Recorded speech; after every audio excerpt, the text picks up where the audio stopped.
مبسملا و حامدا و مسلیا و مسلمہ۔ برادران اہل سنت، آج 19 سپٹمبر 2024 کو ہمارے واٹس ایپ چینل سنی جمعیت الاحناف میں نے یہ کتاب کا اسکین پیج بھیجا ہے۔ اس کی تفصیل میں عرض کرتا ہوں، اور کل بھی میں نے بھیجا تھا، اس پر 11 منٹ 45 سیکنڈ کا آڈیو بھی ڈالا تھا۔ امید قوی ہے کہ آپ نے اسے سماعت کیا ہوگا۔ عزیزان محترم، میلاد کے منکرین میں دیوبندی اور اہل حدیث دونوں ہیں، اور جب یہ میلادیوں سے دلیل مانگتے ہیں تو میلاد میں ہونے والے ہر کام پر قرآن سے، صحیح حدیث سے اور عمل صحابہ سے دلیل مانگتے ہیں۔ تو کل میں نے دیوبندی جماعت کے مشہور و معروف مناظر مولوی امین صفدر اکاڑوی کی کتاب کا اسکین پیج بھیجا تھا، کہ جس میں اس نے کہا کہ مدعی سے دلیل خاص کا مطالبہ یہ مرزا غلام احمد قادیانی کی سنت ہے، کہ خاص قرآن ہی سے دکھاؤ، خاص حدیث اور حدیث کی فلاں کتاب سے اور فلاں صحابی سے دکھاؤ۔ یہ مرزا غلام قادیانی کی سنت ہے، اور اصل میں یہ فرار ہے، بھاگنے کا طریقہ ہے۔ تو خیر، کل دیوبندیوں کو جواب دیا میں نے۔ اب بچے اہل حدیث، یہ ماڈرن گروپ جو ملکہ وکٹوریہ کے دور میں پیدا ہوا اور قرآن عمل بالحدیث کا دعویٰ کرتا ہے کہ ہم لوگ قرآن اور صحیح حدیث پر عمل کرتے ہیں، بلکہ نعرہ بھی لگاتے ہیں کہ اہل حدیث کے دو اصول، فرمان خدا، فرمان رسول، ہے نا، کہ صرف اللہ اور رسول کے فرمان پہ ہم عمل کریں گے۔ یہاں تک کہ یہ لوگ جو محمدی لکھتے ہیں، میں نے پہلے بھی کہا کہ مولوی محمد جونا گڑھی جو ان کا بہت بڑا عالم تھا، اسی کی نسبت سے لوگ محمدی لکھتے ہیں۔ یہ محمد الرسول اللہ سے محمدی نہیں ہے، محمد جونا گڑھی سے محمدی ہے۔ تو اس نے بھی اپنی کتاب میں صاف صاف لکھا کہ ہم نبی کی بھی بات نہیں مانیں گے جب تک وہ وحی الہی کے بنا پر نہ کہیں۔ اگر ان کی اپنی ذاتی رائے ہو تو ہم نہیں مانیں گے، اور صحابہ کرام کی بات کو بھی ہم نہیں مانتے۔ اور پھر یہ ہم سے صحابہ کی دلیل پوچھتے ہیں کہ بتاؤ صحابہ نے یہ کیا کیا، صحابہ نے یہ کیا کیا۔ تو ہم ان دونوں سے کہتے ہیں کہ بھئی، جو چیز شریعت میں منع نہ ہو اسے اپنی طرف سے منع کرنا یہ شریعت گڑھنا ہے، یہ شریعت میں زیادتی ہے، اس کی تم کو اجازت نہیں ہے۔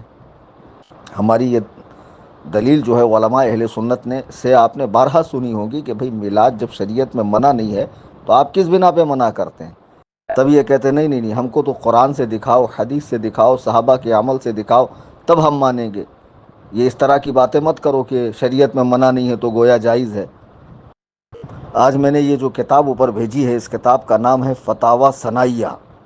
اس کا مصنف ہے، جس میں لکھا ہے شیخ الاسلام حضرت مولانا ابوالوفا ثناء اللہ امرتسری۔ اس کو ترتیب دیا ہے مولانا محمد داؤد صاحب راز نے، اور یہ چھپی ہے ادارہ ترجمان السنہ لاہور سے، پاکستان سے چھپی ہے۔ اس کتاب کے صفحہ 776 پہ لکھا ہے ایک سوال کے جواب میں کہ مسجد میں محراب بنانا کیسا؟ رسول اللہ صلی اللہ علیہ وسلم کے دور میں جو مسجدیں ہوتی تھی وہ منڈی ہوتی تھی، اس میں نہ مینار ہوتے تھے نہ محراب ہوتی تھی۔ اللہ کے حبیب علیہ السلام کے دور میں یہ میناریں وغیرہ لگانے کا کام اور پھر مسجد میں محراب بنانے کا کام یہ بعد میں ہوا۔ تو اس کے جواب میں یہ صاحب جب پوچھا گیا کہ مساجد میں محراب بنانے کی کیا دلیل ہے، تو دیکھیے کیا جواب دیتے ہیں۔ کہتے ہیں، میں نے ہائی لائٹ کیا ہے، بے شک محراب بنانا مسجدوں میں جائز ہے، اس کے عدم جواز پر کوئی دلیل نہیں۔ نہ انہوں نے قرآن کی آیت پیش کی، نہ انہوں نے حدیث پیش کی، نہ صحابہ کا عمل پیش کیا، صرف اور صرف اتنا کہا کہ بے شک محراب بنانا مسجدوں میں جائز ہے، اس کے عدم جواز پر کوئی دلیل نہیں۔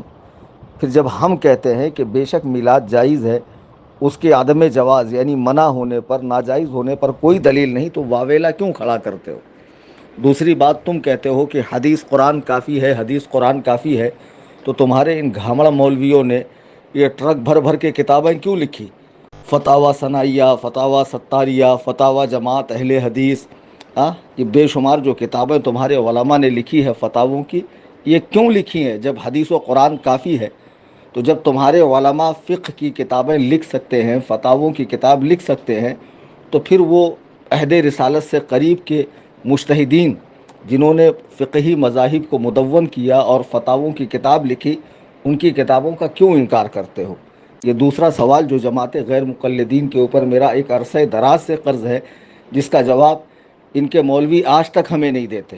یعنی تم کرو قیاس تو جائز ہے، صحیح ہے، اور وہ مجتہدین جن میں صلاحیتیں کوٹ کوٹ کے بھری ہوئی تھی، جو مجتہد مطلق تھے، ان کی قیاس اور رائے کو یہ لوگ ٹھکرا دیتے یہ کہہ کر کہ حدیث و قرآن کافی ہے. جب حدیث و قرآن کافی ہے تو یہ نزول الابرار، یہ فتاوی ستاریہ، فتاوی ثنائیہ، فتاوی جماعت اہل حدیث، یہ بے شمار کتابیں تمہارے علماء نے فتاووں کی کیوں لکھی؟ اور یہاں دیکھیے، آپ غور کیجئے کہ جب پوچھا گیا کہ مسجدوں میں محراب بنانے کی دلیل کیا ہے، تو جواب صرف اتنا دیا: ہمارے نزدیک بھی مسجدوں میں محراب بنانا جائز ہے. مگر یہ تو اہل الحدیث ہے نا، تو ان کا کام تھا کہ یہاں پر قرآن کی آیت لکھتے اور حدیث لکھتے کہ اس حدیث کے روح سے یہ جائز ہے. صرف اتنا لکھا کہ اس کے عدم جواز پر کوئی دلیل نہیں. تو غیر مقلد گھامڑوں، یہ اصول جو تمہارے عالم نے لکھا ہے یہ ایک شرعی ضابطہ ہے، اور اسی ضابطے کے تحت، حالانکہ میلاد کے سنت ہونے پر ہمارے پاس قرآنی دلیلیں بھی ہے، حدیث کی دلیلیں بھی ہے، عمل صحابہ بھی ہے.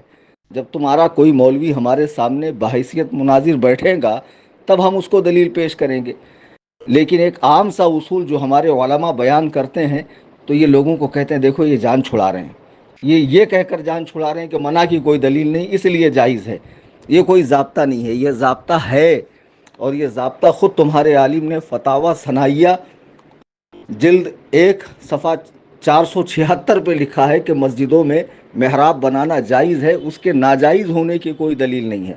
امید قوی ہے کہ یہ گھامڑ جو غیر مقلدین مسجدوں کا ماحول خراب کرتے ہیں، مسلمانوں میں افتراق پیدا کرتے ہیں، اور یہ اپنی 1.5 اینٹ کی الگ مسجد بنا کر انتشار کا سبب بن رہے ہیں، ان کی سمجھ میں بات آئی ہوں گی. میں احباب اہل سنت سے گزارش کروں گا کہ اس چینل سے زیادہ جڑیں اور لوگوں کو جوڑیں، تاکہ آنے والے دنوں میں یہاں سے جو تمام فرقہ باطلہ کا رد انہی کی کتابوں کو دکھا کر کیا جائے گا، قرآنی دلائل سے، احادیث کے دلائل سے، عمل صحابہ سے، اجماع امت سے. تو اسے آپ پڑھیں، سنیں، اور خود بھی اپنے اندر مناظرانہ صلاحیت پیدا کریں. اور جب بھی آپ انٹرنیٹ پر کسی سے بحث کریں تو بحث کرتے وقت اصول اور آداب کو ملحوظ رکھیں کہ اس سے جب مجھے بات کرنی ہے، مثلا قادیانی ہے تو کس طرح، دیوبندی ہے تو کس طرح بات کرنی ہے، اہل حدیث ہے تو اس سے مجھے کس طرح بات کرنی ہے. اس چینل سے آپ سیکھیں. یہ تنظیم سنی جمعیت الاحناف کی جانب سے جو چینل بنایا گیا ہے یہ سنیوں کی رہنمائی کے لیے بنایا گیا ہے، تاکہ آپ کے اندر مناظرانہ صلاحیت پیدا ہو، اور آپ جب مناظرہ کریں، بات چیت کریں تو اصول کی روشنی میں بات کریں.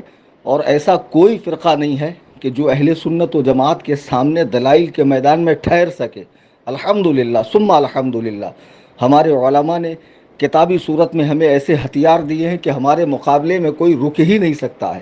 بس آپ اتنا کریں کہ اس چینل سے زیادہ لوگوں کو جوڑیں. اس سے پہلے بھی میں نے اس چینل سے جوڑنے کی صورت بتائی ہے کہ سنی بھائیوں کی اجازت سے ان کا موبائل لیں اور واٹس ایپ کی اپڈیٹس میں جائیں. اپڈیٹس میں جانے کے بعد اوپر کی جانب سرچ کا بٹن ہے، سنی لکھیں، نیچے سنی جمعیت الاحناف لکھا آئے گا، اس پر کلک کریں، فالو کا بٹن دبائیں، بیل آئیکن کو دبائیں، اور چینل کے انفو میں جا کر فارورڈ لکھا ہوگا، وہاں سے آپ چینل کی لنک تمام دوست احباب کو شیئر کر سکتے ہیں. آپ کی کوشش یہ ہو کہ ہمارے سنی بھائی بھرپور علم حاصل کریں، ان کے عقائد درست ہوں، ان کی عبادتیں درست ہوں، اور فرقہ باطلہ کے بارے میں ان کو جانکاری ہو، ان سے ہمارے اختلافات کن کن مسائل میں ہے، اور ان اختلافات میں ہمارے پاس قرآن سے دلیل، حدیث سے دلیل، اجماع سلف سے دلیل کیا کیا ہے، یہ ہر سنی کے پاس ہونی چاہیے. لہٰذا ہر سنی بھائی کو اس چینل سے جوڑیں. اور آج جو یہ میں نے آڈیو بھیجی ہے اسے یوٹیوب پہ ہر شخص ڈال سکتا ہے، اور غیر مقلدین کو زیادہ سے زیادہ شیئر کریں. اللہ تبارک و تعالی ہم سب کو اہل سنت و جماعت یعنی مسلک اعلیٰ حضرت پر استقامت عطا فرمائے، اور حضور علیہ الصلاۃ والسلام کی سچی محبت عطا فرمائے. آمین ثم آمین بجاہ النبی الکریم.